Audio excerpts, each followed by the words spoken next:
What a treat it is. We have, as we film this, the #1 player in the world. Congratulations. Thank you. Nobody better to hit these 3 shots. These are 3 different scenarios, 3 different lies. Yep. And I'd love to have you sort of take us through these lies and tell us how you would play them. We're going to get to them and hit them later in the show. But right now, can you just sort of tell us how you'd play these 3 different shots? Yeah, so obviously there's 3 shots here and they're, what, 5, 6 yards apart. It's not as if they're that dissimilar, but I've got some, this one I can get a wedge on it. As long as I don't launch it too high, I'll avoid these branches. I'll be able to maybe put a little bit of draw spin on it, get it onto the green, and this is obviously the easiest one. Right. Okay. So this one's a little hard panny. Little hard panny, tricky. Downhill lie. Yeah, but still, I've got, if you look at it from back here, you've got the branch on the right, the branch on the left. There's actually a little gap in there that you can, you can get it a little bit higher. And so I still think that this one's, obviously that's easiest. This is the, this is the sort of middle one, but I still feel like I could get that pretty close. This is this one's more difficult. This one's, it's a better lie than the second one, but you can't hit this with a wedge unless you trap it, can you? Yeah, but then if you do and you land it on the green, it's going to be very difficult for you to stop it on the green. So with this, I would try to play it out left and just try to get it up and down from there. I don't know. I think he's going to make 2 birdies. I really do. But this one, we're going to have to wait and see. But we're just getting started here on Playing Lessons.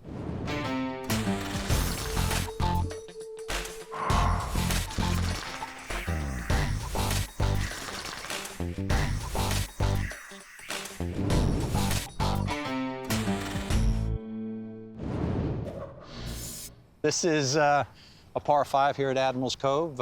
It's a bit of a long one today, 610 yards. It's a little chilly. I'd love to hear your thought process as you walk up on a par 5. Yeah, sure. So as you said, it's 610. I think the bunker out there on the right side of the fairway is 290 to get to, 310 to cover.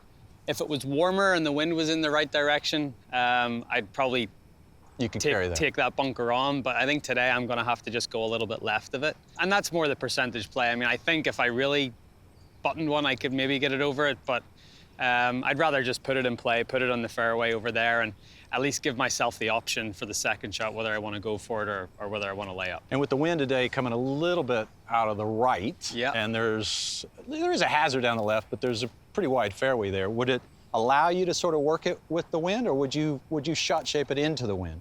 I think with the way the hole goes, for me, it's probably more comfortable to work it back into the wind. This hole goes a little bit left to right, so just with the way the fairway is in the visual, I'd rather see something start up the middle of the fairway to the left side and just sort of hold into that wind a little bit. Does that affect where you want to tee off on the tee? The right side of the tee, left side of the tee? Yeah, I sort of use all of the tee box when I can. Yeah. So, with a fade, I'll try to, give yourself the most margin for error and what visually looks good to you. So I'll probably tee off over on the right half of this tee box, to give me that, almost feel like you give yourself some more room to open up and sort of hit that cut. Well, feast away. All right. I want to see it.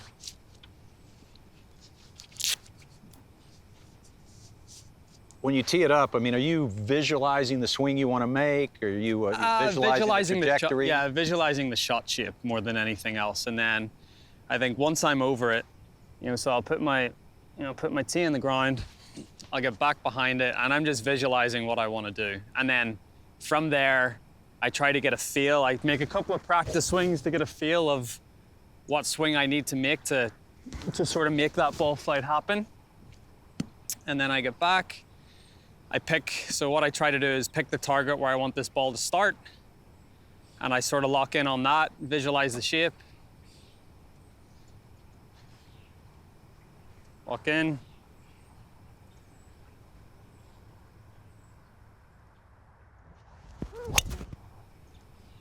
Yeah, touch them all. And then it's holding against the wind nicely. And so that was smoked, wasn't it? Yeah, that was hit nice. I mean, given the fact that it's a little chilly out here, it carried 294 yards. Your typical carry yardage with that, let's say it's 80 degrees, no wind. Are you carrying it 310? 310. 310. Yeah. I get to walk to a 294-yard shot in the air. I don't get to do that very often. Let's take off and go. Perfect. Go follow it up. Let's do it. the consistency that you've worked for and achieved is extraordinary. But when you're off and you're trying to sort things out, how much time do you address to the mental aspects of it, and how much time do you address to the technical aspects of it? Yeah, so I think they, with confidence, they both play a very crucial role, right? I think confidence only comes from technically being in a good space and seeing results. And, so if I do get a little off, the one thing that I try to do is I try to play my way out of it. I try to play my way through it. Yes, you have to practice and you have to, you have to get technically in the right spot. But at the same time, if you get out and you play and all of a sudden you start to shoot 66s, 65s, there's no better thing for your confidence in golf than shooting good scores. And for me, any time that I have struggled, playing my way out of it has always been something that works for me. The putts you had last year at the Tour Championship, I don't know, was it 6, 7, 8 feet? But it was for the win that week. It was for everything. Yeah. There was so much on the line. And you look so matter-of-fact about it. How are you able to detach yourself from the outcome? So for me, when I start to think about the outcome of a tournament or a round or of a shot that I'm going to play, it never works out the way I want it to. So I need to break it down to its simplest form. So even this tee shot that I just hit, if it's a very important tee shot, all I'm thinking about is, what shot do I want to hit? Visualizing that, feeling it with my swing, picking a good target, and making a good swing. And if I can do that and I can break that down to its simplest form, hopefully 9 times out of 10, I'm going to do what I just did. But yeah, I think with the way the game of golf is nowadays at the top level, and there's all this noise around it, you have to try to take all that noise away and break it down to its simplest form, which is, I'm playing golf and I'm trying to shoot the best score possible. And if I keep doing that day after day, all these things will just happen.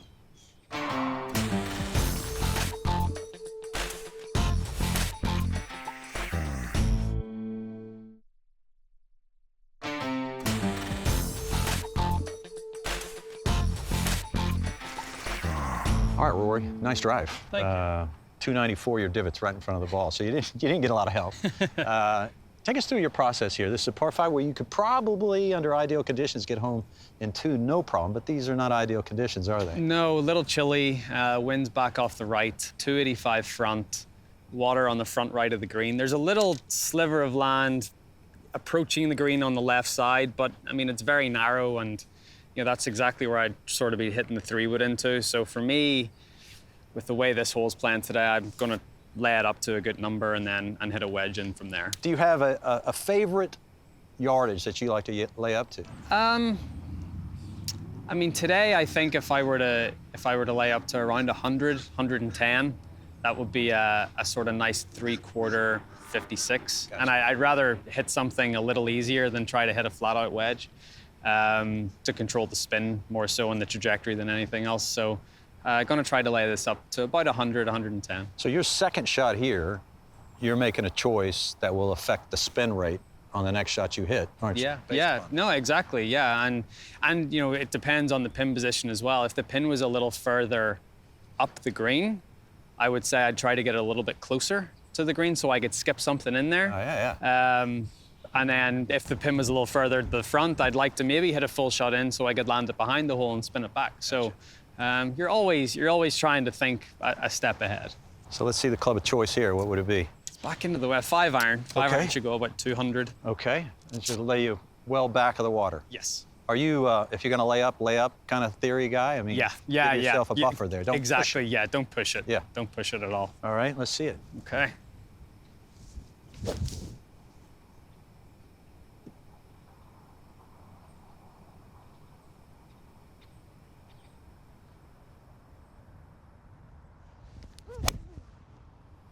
Oh, beauty.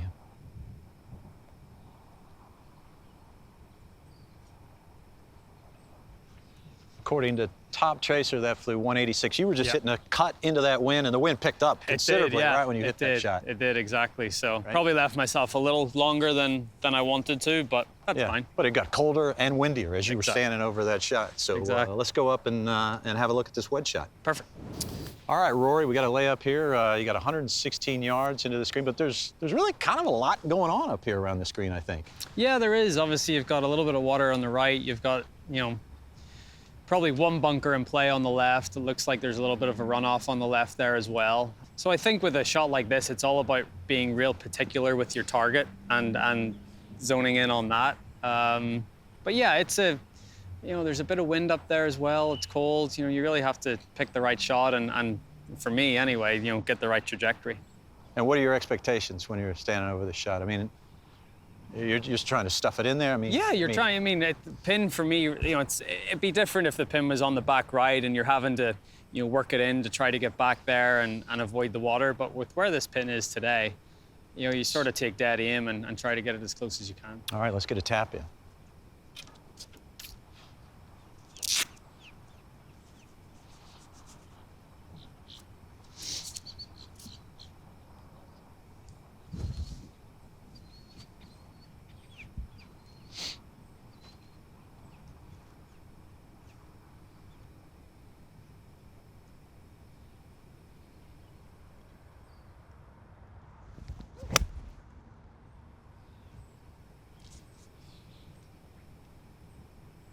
I think it's about pin high. Pin high. 20 feet or so. Yeah. The wind got it, so it didn't. It did. I was trying to hold it into the wind a little bit. Let's go see you make a 20-footer. Perfect.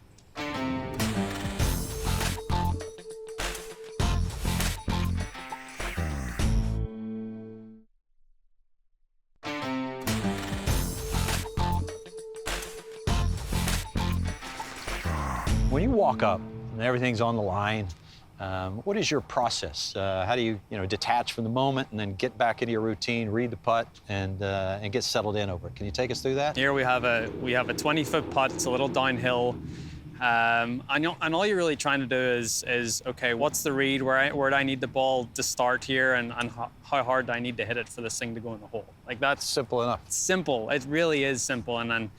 Sometimes I've made putting too complicated before, and I think the best I've putted is when I have simplified it down to a version that is very, let's start it online, let's roll it, and let's see if it goes in. When you walk up, though, are you trusting your instincts? I mean, you're not prone to second guessing. You walk up, and this putt looks like it's pretty straight.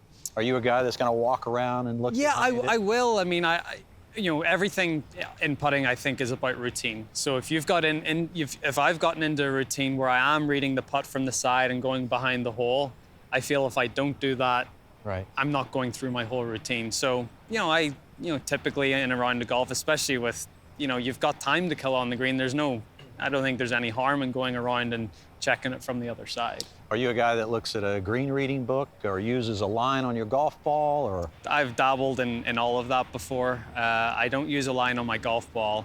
And then with the green reading book, I'll only try to use it to verify what I'm seeing. I'll never have it be the first thing that I do so that I'm not using it. I always try to use my eyes first.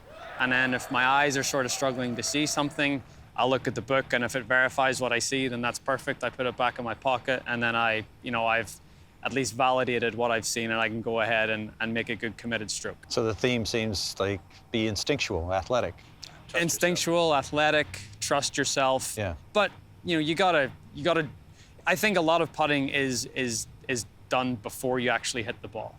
If you can do all that stuff right, and you can get your read, and you can visualize and get a feel of what you need to do, stepping up and hitting it should be the easy part. So you said your routine. So what is your routine? Would you take us through this? I will, for sure. So, this is a little downhill. It's going to maybe be a little faster than some of the other putts you've had during the day. And for me, yeah, like as we said, this putt is pretty straight. There's not a lot of movement in it. So for me, all I'm trying to do is I'm trying to see myself hit this ball starting and where it needs to start for it to go in the hole. And then all I'll try to do is find a little intermediate point, a couple feet in front of the golf ball. That's my aiming spot. I'm much better at aiming at a spot just in front of the ball than at the hole. Right. So even when I'm walking up, I'm looking at the ball in this spot. I'm not even looking at the hole. Right. I mean, that happens up there. That happens up there. So I'm walking in. I've got my spot here. Okay. And I'm walking in, and all I'm doing is I'm looking at it. I'm looking exactly at it. I'm still not looking at the hole. I line my putter up, And then when I set up, I'm looking at the hole because I know I'm aimed properly. And then I get into my setup, and then I just make a good committed stroke. And it goes in. People won't believe it. That's first take. I mean, we've been cold sitting here talking about this first take. Great shot, great putt. Thank you. So I know you don't take a practice stroke. No, even when I worked back in the day with Dave Stockton, he would say to me, "Do you ever see a hole player take a practice stroke?" No, they have like a wiggle or but they don't. They keep everything moving, but they don't take a practice stroke. I like to keep moving, and as I was saying, I put my putter behind the ball, I get my feet in there, I'm looking, and then I just go.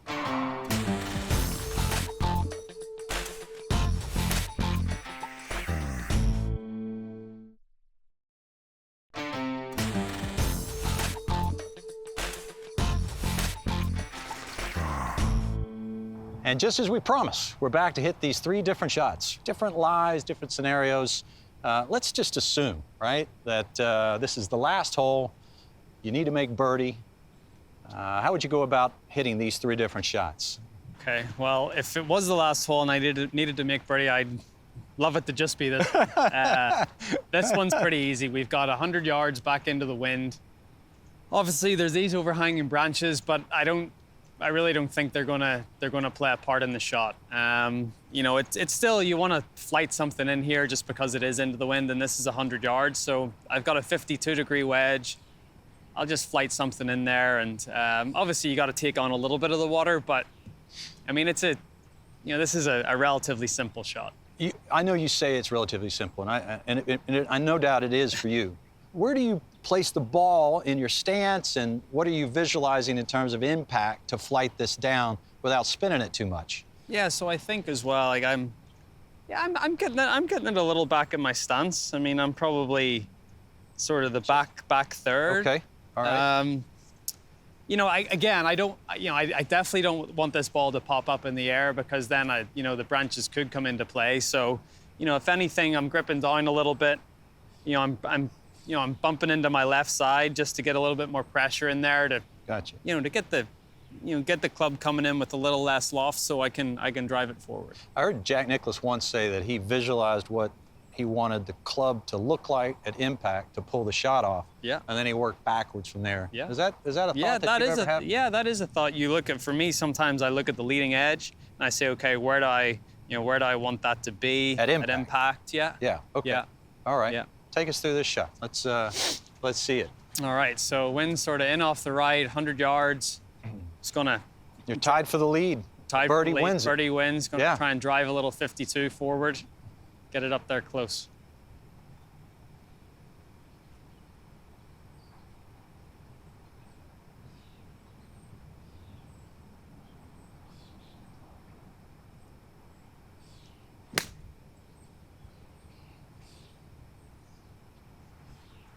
Oh, you almost made it. There you go. So, putt for the win. I don't know. It looked like it hit the hole. I don't know. Good shot. Good shot. Thank you. All right, this one is a little trappy, isn't it? This one is a little trappy, but I still think I can go with the same club. I just need to probably put it a little further back in my stance, maybe more off my back foot. Come in a little more aggressively, and really drive it forward. It's probably out of this lie, it mightn't get as much spin. That first one was lying pretty good. This one off the hard pan, it might take a couple extra bounces to stop. As you set up over it, are you still very confident that you can pull this shot off under most situations? Yeah. Yeah, no problem. I am. How about the last hole tied for the lead, needing a big birdie? We'll see. All right, let's see it. All right.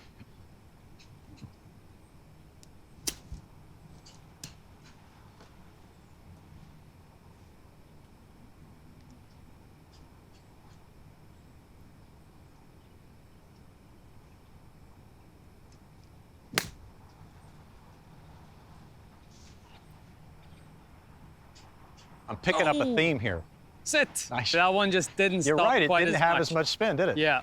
Yeah, you're absolutely right. So now we're 105 yards. Yeah. And the branches all of a sudden are maybe creeping into your vision. Yeah, exactly. So I could take a different club here and try to get a little more precise and land it just on the green. But then you're bringing the water into play because that's a pretty steep bank in front. I think the best thing for me to do is go with like a lower lofted club and try to hit a little cut, like into this hill here, just right of the bunker, and sort of try to get it to die on there, and it might go a little right, and give myself a 20-footer. All right, let's see what you're going with. Is that the pitching wedge? Oh, it's a 9-iron. Okay.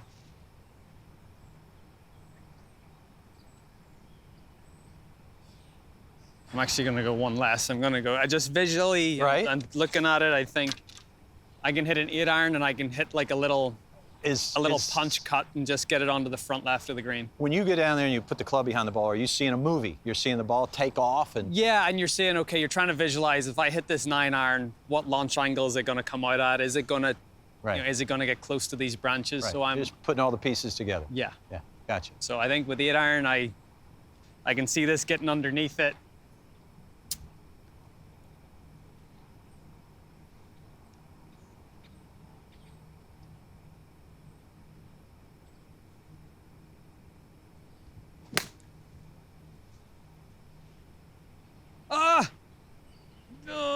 Stayed up. That was a bounce away from being perfect. It was a bounce away from either. It was a bounce away from being perfect or a bounce away from going in the water. You got to get that one up and down. But the other two, I'm certain that you've got a good chance to make. Yeah.